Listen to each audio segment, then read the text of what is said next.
Hi everyone, how's it going? I'm Bonnie Violet, trans femme, genderqueer, spiritual drag artist, digital chaplain. And I'm Pacey, trans masc, non-binary, mental health and recovery advocate. And welcome to Transjoy Boise, where every story, laugh, and act of joy is a stand for our community. I love it. We uplift bold voices, share real experiences, and celebrate trans lives thriving. Tune in, connect, and spread the joy because trans joy is unstoppable. Yes. We talked about how great we did it too. Yeah, too much at the beginning. It's come a long way though. Yeah, in a short time. I know. As somebody said in our comments, is like, you could learn your words or something. There was like some people are very. I know someone said they're no longer going to subscribe to us because we have the captions on the clips. I'm like, see you later. Okay. I'm like, bye. Thanks for letting me know. Like, I thought it was weird too. Yeah, but that's so. They just said it was too distracting. Okay. And I was like, I guess it's not for you. Well, it's probably really distracting if you have like an auditory processing problem. I don't want to be but it's helpful for some people. And then there's also like clips that don't have it. So like there's also like, because if you watch the full episode, you don't see it. Yeah. It's just like in the little. Yeah. Well, so you just get used to captions. Yeah. Exactly. I do make them obnoxiously big. Yes. Yeah, no, I do too. But I think it makes it kind of interesting. Anywho, we're talking like there's no one else in the room. Yes, we have another guest with us today. And would you just like to introduce yourself to everybody and kind of tell us about you? Yeah, my name's Blake Hunter. I'm a non-binary writer, lives in Boise. I do journalism and find a lot of passion through writing in other forms. I started a literary press last year locally, so that's what, I spend a lot of my time doing that. And I'm just trying to survive and thrive as much as we can. Oh, that is so cool. Right? Yeah, I am going to have a lot of questions for you, I'm sure, even outside of this. Okay, when please. It's not, it's so off topic. But that is fascinating to me. Yeah. I love that. Yeah. Yes, and that's why, that's partially why I wanted to have Blake on. Is I met them. We met when we were doing the march last year. Yes. Correct.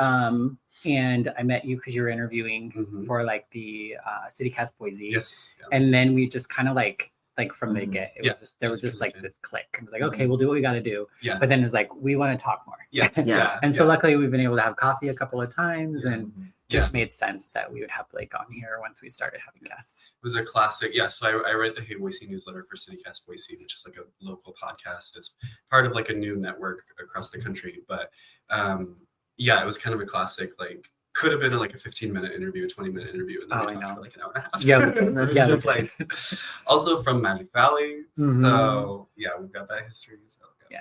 Oh, that's so cool. Yeah. Yeah, native Idaho and I love that. Like some of the connections we've been able to make just by doing this work have been so valuable and just fulfilling, honestly. Well, and no wonder why the world thinks we're taking over. Yeah. There's so that part. There's so many of us. There's so many of us. And also, I think that all the time where sometimes, I get not as much anymore, but when I first started the newsletter and also just being out trans in Boise, you hear things, you get told things. But sometimes when they say things, you're like, well, actually, you're right. We are kind of trying. Yeah. You should be a little bit scared. Love you. Right. You should be a little bit scared. Yeah. Yeah. It was last week I was meeting, and just again, it's I'm constantly meeting trans people I didn't expect. Yes. There's a pink rifle group. Yeah. And it's ran by a trans man. And I got to meet him earlier this week. At the same time, I ran into another trans person who is a clown, and they both want to do things. And so it was just really exciting to kind of we're just all over, and it's really kind of cool to have opportunities to see folks in these different lights, if you will. Yeah. And I think that also in my experience in the past couple months in early 2025, I just feel a lot of people, trans people especially, are and this is definitely not true of everyone, but a lot of people that I know are stepping up and really actively taking up more space, because I think it's become very apparent that hiding will only keep you so safe.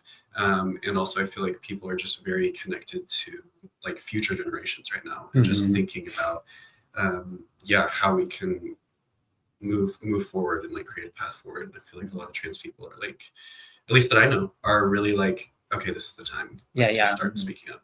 Yep, and lots more people I think coming out who've been stealth. Yeah. Being more visible. I think it's interesting where there's a lot more visibility in a time that it seems more scary. Not to say that there are some folks, of course, who and we're all having to actually kind of be a little bit mindful about when we're visible, how we're visible, where we're visible. All those sorts of things are something that I think about a lot more than I'd like. Me too. I mean, I write. Like I said, and I don't want to talk about like my job like that much, but like I write a daily newsletter with like thousands of subscribers, and every time I send out an email, it's like, do they know that I'm trans? But also like wanting to communicate that with people and be like, just so you know, you ate at that really good restaurant because I told you to. And I'm a trans person. Like, exactly. And also just like I can kind of like speak for the community, but also it's just a constant trying to figure out day-to-day like relationship to that and like what the goals are. It's weird. Yeah. It's really weird. Well, no, and it's so important that people realize how much trans and non-binary people do contribute to the world that they live in, even if they don't think so. Yes. We do. Exactly, because it kind of forces them to confront some of their preconceived notions that they have about us. Like they think that we are just this caricature that they read about on Fox News, and then they have a conversation about like even like the gun group, or things like this that are just like, no, you're not supposed to like those things. You're not supposed to be like a normal person. You're supposed to be this just trope that we hate. Well, and that's what worked, I think, for gays and lesbians for the most part. I think more people got a gay best friend and the lesbians next door or whatever, you know what I mean? And because people were more visible and came out and started talking about it more, I think people then started to see the humanity of our community. And I think fortunately, I think we have the opportunity for us to be seen and known. I think one of the things they've always talked about is like representation and visibility matters, but I think being known is the next level and almost more important. And being known is being able to be in a day-to-day life with somebody. So you know what scares them, what they like to eat, what, like where they go and what they do. Like I think we've lost a lot of that just in general, but I think those sorts of connections are becoming even more and more powerful because just being visible isn't enough. You really have to be known. I think that's really good. And representation works in a market. It's like an economic function or like a capitalistic function where it's just like, are you interested in like the wisdom and culture that trans people can bring you, or are you interested in ways that you can sell them things, but that's a good distinction between like it's time to like get to know people rather than just representation. Yeah, because it can be very exploitive too. And like at the end of the day, we can go and we can be visible and we can be seen as a trans person, maybe even like a brave trans person or like a trans person who's like fighting the fight or whatever, or maybe even more a trans person who's struggling, whatever sort of narrative that comes out. But the reality is we still go home. We go home after that talk. We go home after that show. We go home after where we clock out of work, whatever. And then we're stuck with us, and our friends and our family and other folks are stuck with us too. And I think that's the time that people need to, I don't know, see us more, see more of what that part is, which is the variety of our struggle, of our joys, of our being fucking bored at times, It changes hour to hour. Exactly. Just everyday stuff for sure. Totally. Yeah. How have you guys been doing with just everything? I feel like, it's been a tough year. And the president's been around for a little while and there's been a lot of shakeup happening with that. I know for me, I found myself, like I had to shut everything off. Like after my birthday, I just I had to cut it. And like, I was like, okay, I'll do, and that was like on Friday. And then on Saturday, I was still like, Sunday, we recorded the one podcast, which was all I did all day. And then Monday, I was like, okay, I'll do something. Tuesday, I'll do something. Wednesday I'll do something. Yeah. And then finally Thursday I was like, okay, I can respond to some text messages. I can like get back into the thing. Yeah. Does that mean like for you, does that mean like phone is off? Like what does that look like for you when you're like putting walls? I just kind of shut down. I spent a lot of time on that couch over there. I had to like, it looks comfy. I had to have time away from my person. I had that.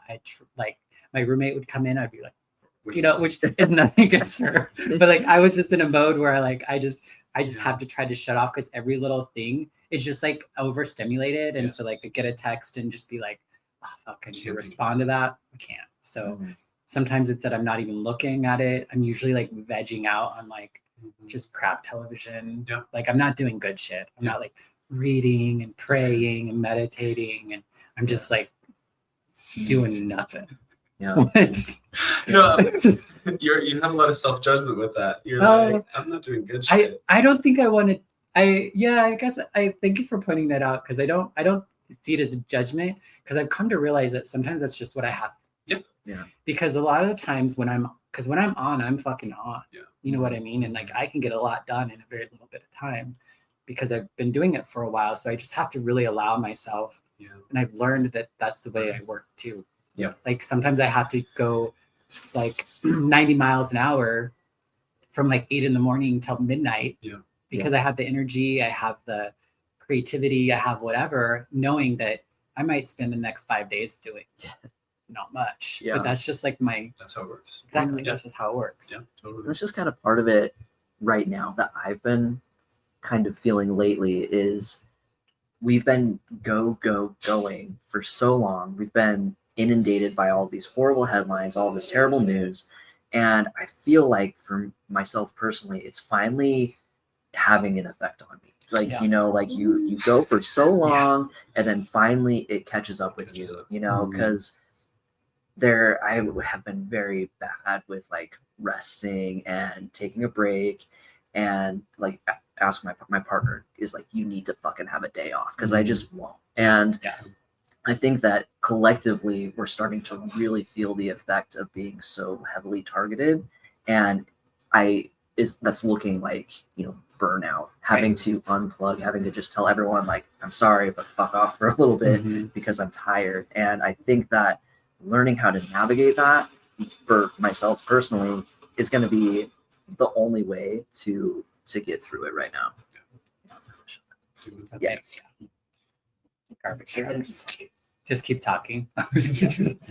I know we're like, the weather's been so nice. We like have all the windows open. We were gonna shut them all when we started, and then it is nice. Yeah, because you had to get away for a little bit. Yeah, because I've been dealing with a lot of anger for different reasons, right? Like, of course, we're all angry because this is so unfair and scary, and we don't know what to expect.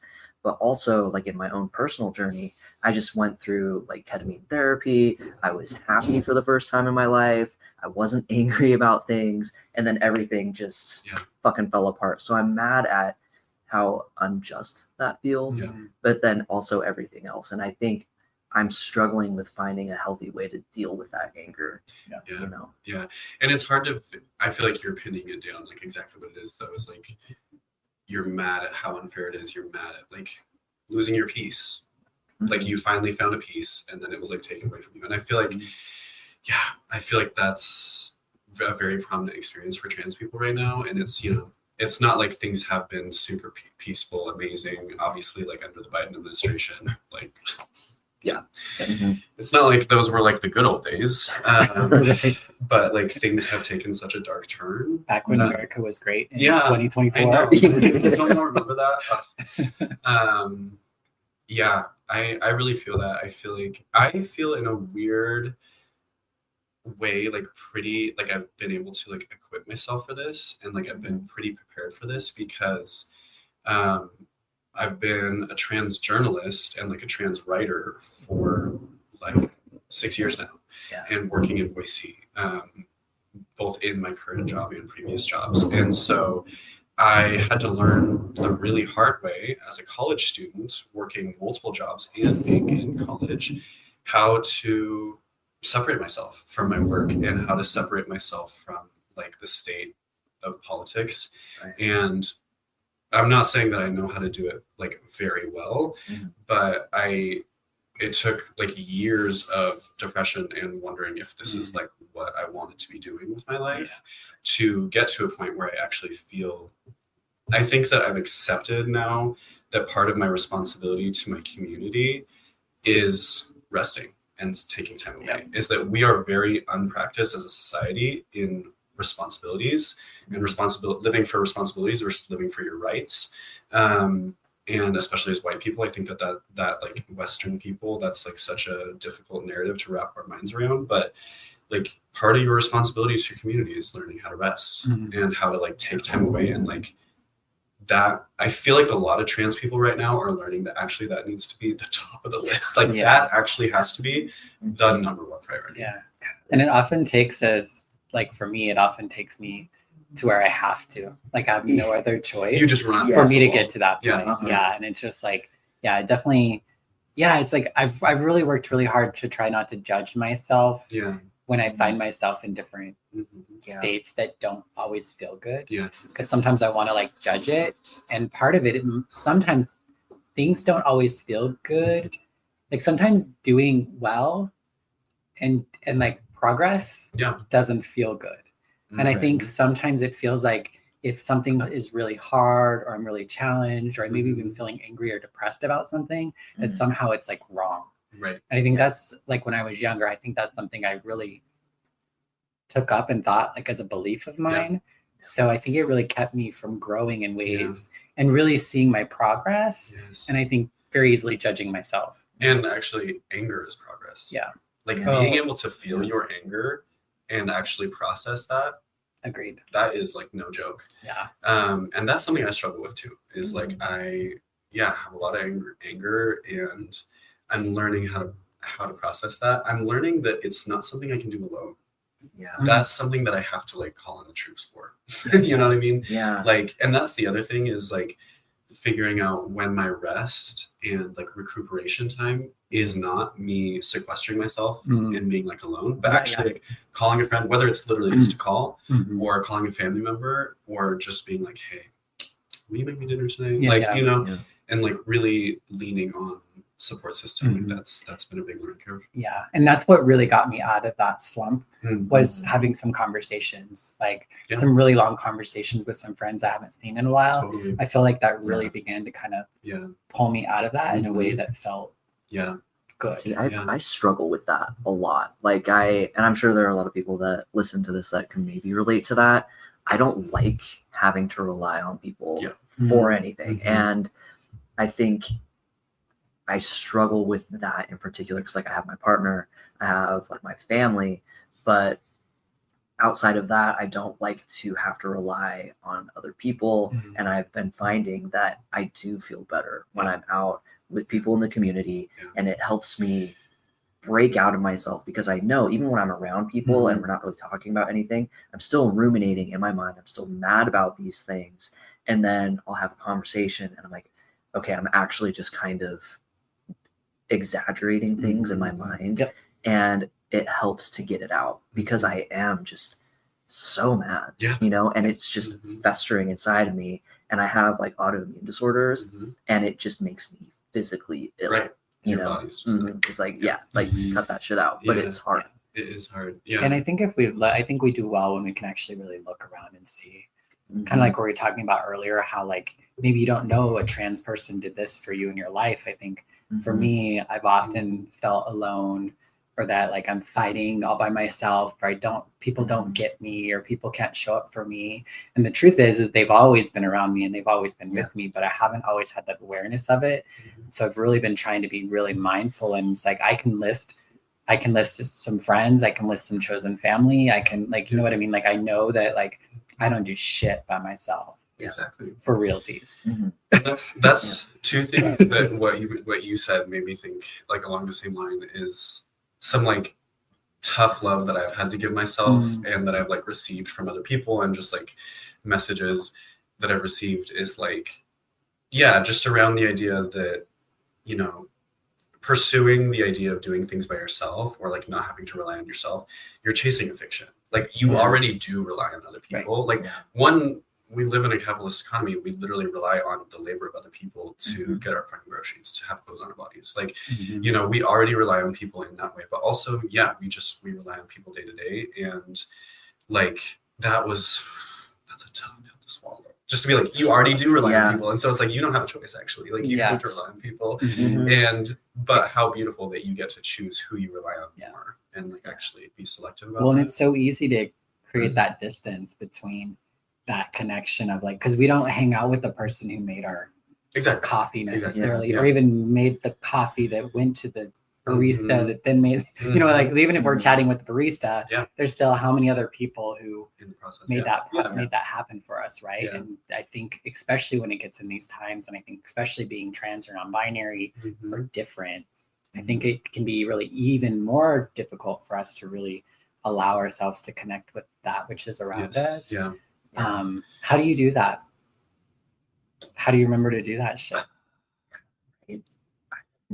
Like get stickies on your mirror. Maybe something like that. I have tattoos. I used to always when I first got into recovery, all these people were like putting the little stickers and the affirmations, and I'm a horrible person. So like I always like I am never gonna be that girl. I'm not putting it. You are beautiful. You're like, but I'll tattoo a reminder. Be still and know. Silence equals AIDS. Like I have all my tattoos. Impermanent. I'm literally they're sticky notes. I just stuck them on my arm. On my hand right here. Yeah. I just realizing. Wait, that's. But we're not. We would never put us. I would never, because that's cringe. Like who needs that? Yeah. But that's. And yet. I think. I'm so glad I get a chance to give you shit about this because. One thing that I have to do is I often have to like trick myself into feeling like I'm taking care of other people in order to be taken care of, which I think is what you called emotional topping last episode. Oh, wow. I did. You did. Wow. I love that. But I think that is actually like, I feel like in order for me to like be okay receiving care, I at least have to like feel like I'm giving other people care too. At least like that's the premise that it starts at. And that's like, that sucks. Like that's shitty, you know, like that doesn't feel great, but also like my friends don't care and they're like, come on, let's have it out. Like what are we really here for? And I'm like, okay, you know. It makes sense. Like you just have to kind of like fake it till you make it almost, like in a sense. And it takes so long. It takes 30 days for something to become habit or routine. And I think that a lot of this for myself personally, like it stems from trust issues that I have. And I think that having to kind of confront that and be vulnerable is my biggest hang-up because I really want to rely on people. That's the truth. Like I'm mad because I want to, and I feel like maybe that won't be accepted. You know, and that's something that I don't feel like I have the capacity to deal with right now on top of everything else. Okay, so something that I actually went through this, like during the month of January, I kind of identified at the beginning of the year, going into the year, that like I was having a lot of trust issues and specifically self-trust issues. And a practice that I started is like I had a friend who was like an artist, and she made me this like beautiful book out of like paper, like brown paper grocery bags, and I had it for like a year and didn't know what to do with it. And then I started like writing in it like a promise to myself of something that I would do the next day. And whether it was like super small, like literally like I won't make my bed tomorrow, or I will like make my passport appointment tomorrow, like some like, you know, varying degrees. And then just like going through day to day and just like building up that practice was like really, really helpful. And what it led me to is the base of self, like trust issues is worth issues and like issues of self-worth. So I'll report back with wherever that leads me. But that's fine. That's so but I really relate to like the trust issues. That's really and I think one of the things that came up for me when you were talking about that too is like, I don't know about you, but I think I often, it kind of around trust issues, but I think even trust of other people. But I grew up in a way in which most of the things I needed help with, the people around me couldn't help me. They didn't have the answers. They didn't have the skills. They didn't have whatever, you know, and much of my life that it continued to be the problem. And so I had to, one, get better at being able to meet and be in relationship with people who actually did have the answers Mhm. to what ailed me or what I was needing help with. So I think that was the aspect. And then also I had to open up a little bit more because I had to be willing to get information from somebody I wouldn't expect, Yes. because I'd gotten so used to being let down that I just stopped asking, and I didn't learn how to ask. I didn't know how to even look like I'm in trouble or like I'm struggling. Uh-huh. And so it took like a few years ago, I hit that wall where I was just like, I remember thinking like I was screaming at the top of my lungs, just like, help me. I felt like I was having that in every conversation in my life. And people were like not even fucking hearing me. And I just had to like realize that like, it's not them. It's not that Like, it's you're not me. actually asking for help. Yeah. You know what I mean? Well, Like, and even if I was like, I've never done it before. Yeah. And if I did, it was like, I don't know. It's just like I created this narrative of who I was, and I didn't need anybody. I remember telling my mom, no, really, I'm not okay. Like I almost locked myself up in a hospital this weekend. Yeah. And she would just be like, oh, you'll be okay. You'll get through it. You always do. Mhm. And that was just, that was the narrative though, that I'd always painted to everyone too, is like, yeah, life will be fucking hard for her. She'll get over it. She'll be fine. Mhm. Next, you know? Yep. And that was the narrative that I was proud of. That was the narrative that got me through a lot. And it was something I really identified with And then you have to until it release stopped working. You gotta let go of it. And it wasn't true. It wasn't true. Yeah. Damn. That like I really relate to It that just a lot. wasn't. Yeah. It's a front that keeps you safe. Yeah. You know, Yeah. like it keeps you strong, and it also keeps you from letting things really get And to you. it's what the world loves. The world eats that shit up. They want a good story, like a good overcoming story, like a Mhm. courageous Good story, underdog. underdog, all that Mhm. sort of shit. Yeah. And also, even if like staying in that narrative, even though they get that outcome, like they get to see that happen, you're stuck in a place that's not actually challenging. Well, and exactly. You're Like stuck in a narrative. You're not actually challenging the power structure. Totally, yeah. And the second you actually start to not be that person, people are like, That's when it's repelling. Yeah. Yeah. But That's why it we have also to stop. opens up other people to come to you. Right. Yeah. Yeah. That's true. That's vulnerability. I had to do the same thing. Like after ketamine, Mhm. I was able to look at like my former self and just feel so much sadness for that person, but also so much gratitude, because that person got me to this point. I wouldn't have survived if I wasn't able to be that person, but also the realization that it's time to let that person go, you know, because it served its purpose. I survived, I made it through, and now it's time to kind of take that armor off and allow myself to be happy, even if that means allowing myself to be hurt at times, you know? Yeah. And I guess I'll just speak for myself, but maybe other people like trans You can folks. speak for me too. Oh, okay. Yeah, you can speak for No, I just think that like maybe other trans people like associate this too, but like for me, sometimes it's really hard for me to look back at like older, like past versions of myself with gratitude, because like I literally struggle to look at photos of myself. Yeah. And so there's like that cutoff, and I personally struggle to access like the love of my past selves that I know that I need to access. Like that is some of the like most serious work that I need to get into to really move forward. But I struggle with it. It's hard. all in time. I know. All in time. Yes.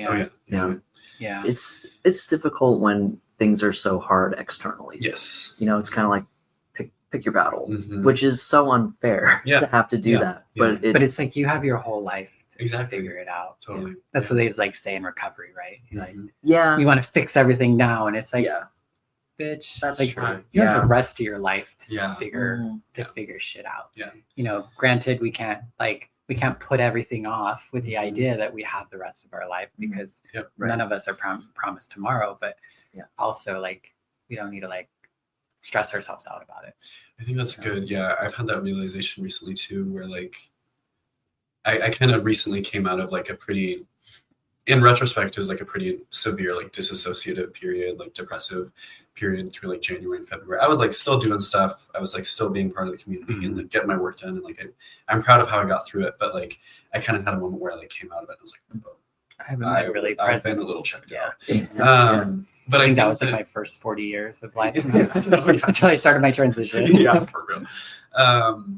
But yeah, I think that I recently realized I was like, ooh, I have not been living as if I am promised tomorrow. And I think that like, of course we're not promised tomorrow, but at the same time, I think that I was living so anxiously, particularly in Idaho as a trans person, where I was just like, oh, it just feels like everything could come crashing down at any moment. And I'm a person with a lot of privilege. And like, I don't know, I think that that's something that I feel like trans people, we need to figure out how we want to operate around that, because we are like living kind of month to month right now. Yeah. And at the same time, like, I think we're bettered, and our missions and our objectives are bettered when we're looking 10, 20, 50, 100 years like down the line. Yeah. And like keeping all of that in consideration with like the moves that we're making today. Yeah. It's so hard. It's so hard. I'm not that bitch right now. Yeah. Like, no, and I've been more of like, what are we doing now? Like when somebody wants to do something in a month or two, I'm like, it's too far away. Yeah. You know, like I'm having a hard time with just a couple months out, but I do understand what you're saying. Like this idea of thinking beyond just today. But but also that makes sense. That explains kind of your headspace that you've been in of just go, go, go, rest, rest, rest. Like that is such like that's hard work. And also we need people in that headspace. So yeah. I also think that might be do we? one of the I also think it might be an effect that that this administration wanted with just that kind of campaign of shock and awe. It feels like it's fallen out. Doesn't it feel like it's crumbling a little bit? A little bit. I feel like all of the intensity of everything is really kind of crumbling. Where you have like, I mean, like even like the thing with Canada, they're like, and they're like, oh, whoa, wait. They're actually fighting back. Or even like that person who stuck up for Sarah McBride. It was like, have you no decency? And I thought it was so great how he was like, well, this is what, like the guy couldn't even explain why he misgendered her. Right. Yeah. Like he couldn't even say why he chose to do that. Oh, well, it's what everyone else is doing. So I did it too. That's the whole mentality have of you that no party. decency? I thought that was so perfect. It was so well delivered. Well, and did anyone notice she said Madam Chair? Yeah. Like I was like, she served it right back. And she's been so like, I think she's been so like she's better than somebody asked me like, how do you feel like, what do you think about her? I was like, I don't think anything. Like, I don't know what it's like to be in that position. Yeah. And I think however way she decides to move forward is great. I feel like she has respect and honor for the position that she's in, and she wants to honor that and show respect to that, regardless of people acting a fool around her. I think that she's just class. She's a class act when it comes to anything. Like the way that she's treated is just horrible. It's disgusting. But she handles it with such dignity and class that it makes the people who are being rude to her look so childish. Right. And I think that is probably the most upsetting thing to them because because they're bullies. And Zoe Seffer out of Montana and the other non-binary legislator who I only just learned about, they've all had success in swaying Republicans' votes when it comes to anti-trans legislation, which has been really cool to see too. I think people are just dumb. It's getting scary because I feel like I've been reading a lot about people that are like, oh, I regret my vote, like farmers, whatever.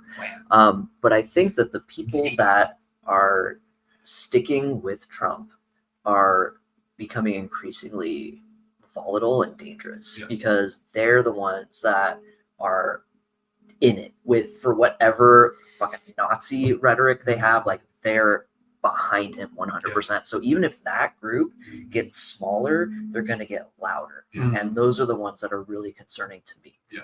Those are the ones I don't want to run into. It only takes a handful of they feel cornered and of course they've cornered themselves, so like congratulations, but they feel cornered, so they're going to bite harder.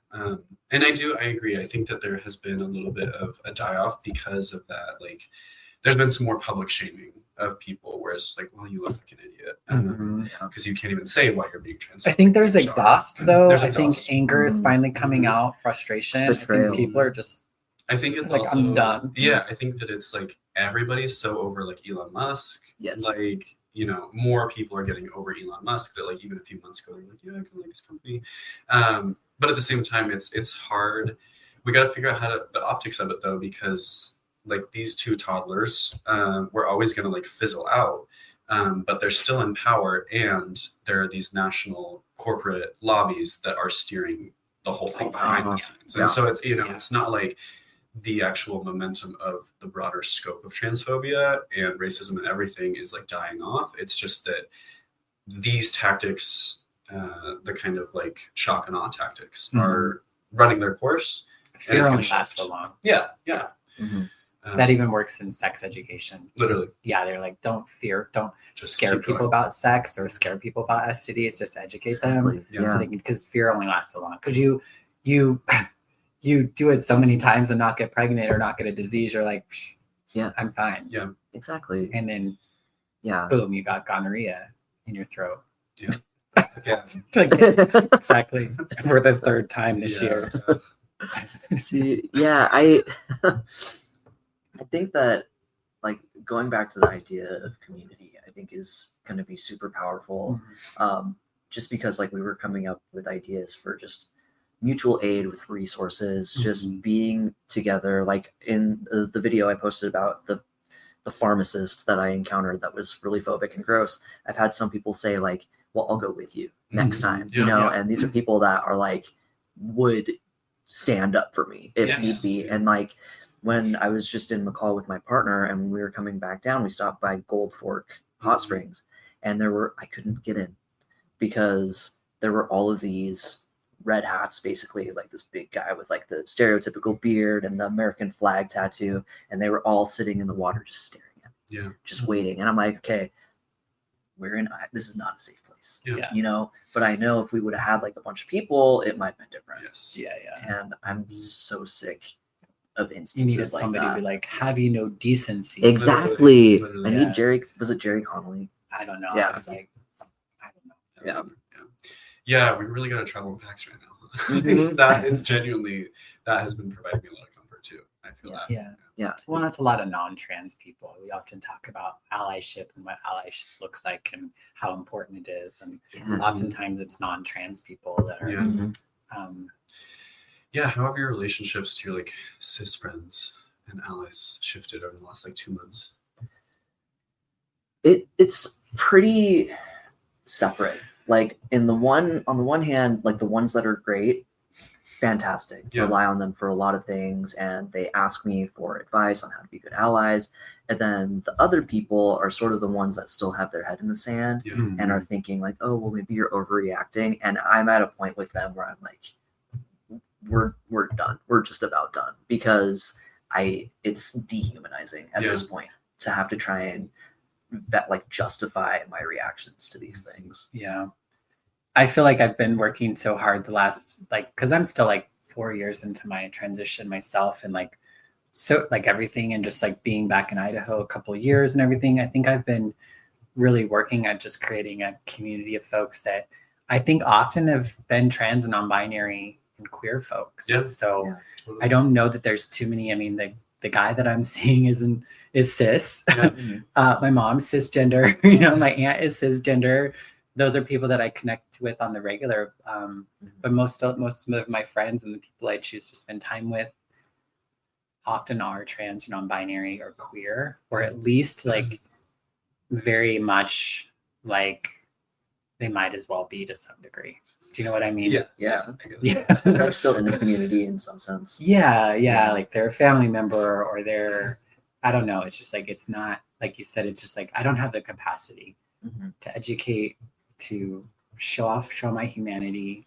I just don't have the capacity for that as much anymore. And there probably are cis people around me. I'm just not as attuned to it right now. You? It's funny, I kind of asked that because I feel like I've been leaning on cis people more than ever lately, actually. I feel really, really lucky to be in kind of a chosen family of mostly queer, but mostly cis with a few exceptions. That is they're just educating themselves oftentimes. I mean, one of the things that, I follow the state politics pretty closely. And so I've had to budget that.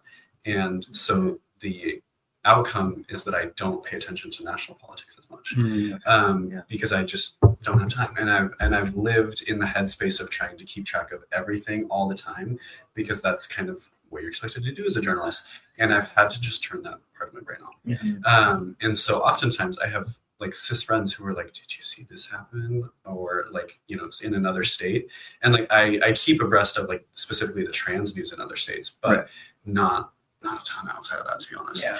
And I don't know, I feel particularly in the past like few months, I've had like cis, like there are 3 friends of mine that have come to mind that are like cis men who have actually like, I'm like coming to them for advice, and it's bizarre, and I've never done that in my life before. And we're talking about gender, and they're talking about like working through their own gender in those conversations. And it's been, I don't know, I think that has been genuinely one of the most pleasant surprises of like the last few months for me.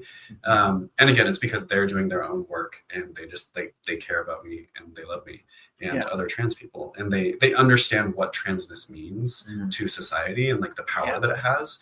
And I think that that's the key, is that like they might not get everything, and there may be some things that I don't share with them that I do share with my trans friends, but they get the power behind it. Yeah. And that's important to me, is I feel like I need to be surrounded by people who understand the power of transness. Yeah. And there I am surrounded by cis people like that. I just don't think I see them as those people. Yeah. I'm awful. I'm cis blind. The house. No, because when I'm thinking about it, I was like, oh, there's plenty of my close friends who are cisgendered. They might be queer or not, but like, Yeah, it's easy to kind of just, it's funny to just it not. blurs. Yeah, it blurs. Everything just feels so loud right now that it all kind of blurs around you. When people see me, I don't feel like I have to, I don't know, like I don't feel like I even have to be a trans person to them. Yeah. You know, like in the sense that they know I'm trans and they know what I'm going through, but I don't know. So I think that that's part of that, like, once you know and become known with one another, our transness or our whatever is just a part of us. And it's a significant part of us in some aspects of our life, but not our whole lives. You know what I mean? And so it's just like, and so many of my friends, cisgendered friends and beyond, are just going through, so many people are going through so much right now. Yeah. It's like, it's wild, because I feel like life is hard in general. And then you have all the politics stuff and everything else that's happening. And it's just like, it's a lot. I think that was part of a little of my falling out, was I was trying to show up for other people more than I could too. And I wasn't taking care of myself. And so it was like a combination of like a lot of things. And I had to be like, girl, you need to make sure you're still, you know, doing what you need to do. Yeah. And there's always, like, that's a constant issue. Like, you'll always be coming back to that, and you'll go through periods of your life where you're able to nail it, it feels like, and that's where you're going to struggle with, or at least that's how I feel. It's like, I feel at a better balance of it now, but also. Well, with balance, oftentimes you just have to widen your lens. You know, if you look at, like, say the last few days, your balance could be way off. But if you look at it over the month or the year, it might make a little bit more sense. Yeah, that's fair. It's just,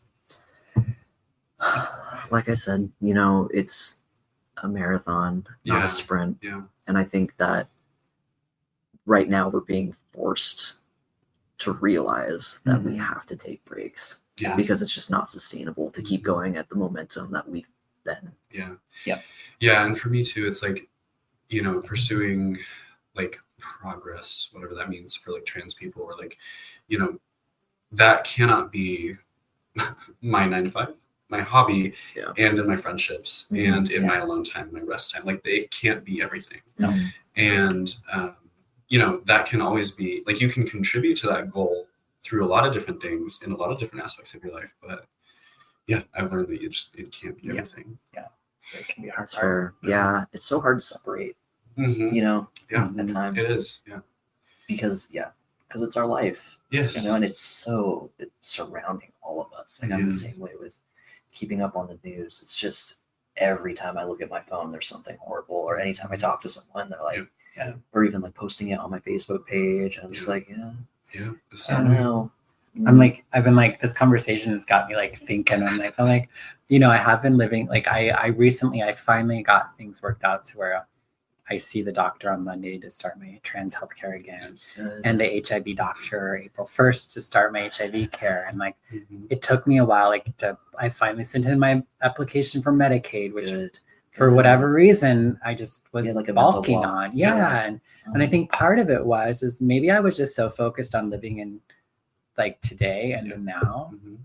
and focused on that urgency that I couldn't really think further. But as soon as my tits started getting smaller and my shape Like, started to oh. go and I started to get hair in places Yeah. a lot more than I wanted, and I was like, Oh. I don't think I'm like, at first it was like, okay, I can do this. And after a little while, I'm just like, no, I don't want this anymore. Yeah. And I'm still here. Yeah. Like we're still here, Mhm. you know, life is still happening. And Yeah. so it's so wild how for me, like I can feel like I'm doing all the things and yet like be missing on so much, you know. And again, it's not like a bad thing or a judgment. It's just like I'm now at a point where I think widen my point of view Yeah. and think a little further than Yeah. tomorrow or the next day. Yeah. Life is just, it's not a list of check boxes to mark off, Mhm. you know, like it's, yeah, you have to find the beauty and the joy in it. So, Yeah. Mm-hmm. I feel like I've learned a lot in this. It's been nice. Yeah, we got this has been doomy really and gloomy nice. to match the rainy weather outside. So. Yeah, no, Well, I and- loved it. But I though. thought we also like, I think there's some Yeah. good shit in there. Very real, Mhm. you know, like I don't know, stuff I would talk to my therapist about but for Mm. free in the house right now. Literally. Yeah, Right. Online. exactly. Yeah. Well, we Yeah. didn't know. I mean, we didn't know what we were going to talk about, but No. I knew we'd be able to talk about something. And Yeah. I feel like, and I think part of it was for me, as I just feel like the three of us might be at a similar spot in where we're at and what we want to talk about. But I think a lot of people are kind of in this similar space of maybe being able to just adapt a little bit more or make some changes or have some realizations. And so it just kind of feels like it makes a lot of sense. I know, like, even when we're thinking about our cafe that's coming up in a couple of weeks, you know, we try to design them each time kind of with what's happening. And Mhm. like this next month, we're going to have like the Pink Pistols there to talk about gun safety and protection rights. And we're going to have like access, you know, how are we accessing gender affirming care and still name changes and notaries for marker changes. And then we're also going to have, what else? We're going to maybe help people learn how to stick themselves, you know? So I think it's really kind of also showing that there's a variety of experiences that we're going through right now and that a lot of us are seeking more support in. So I'm really looking forward to This is amazing.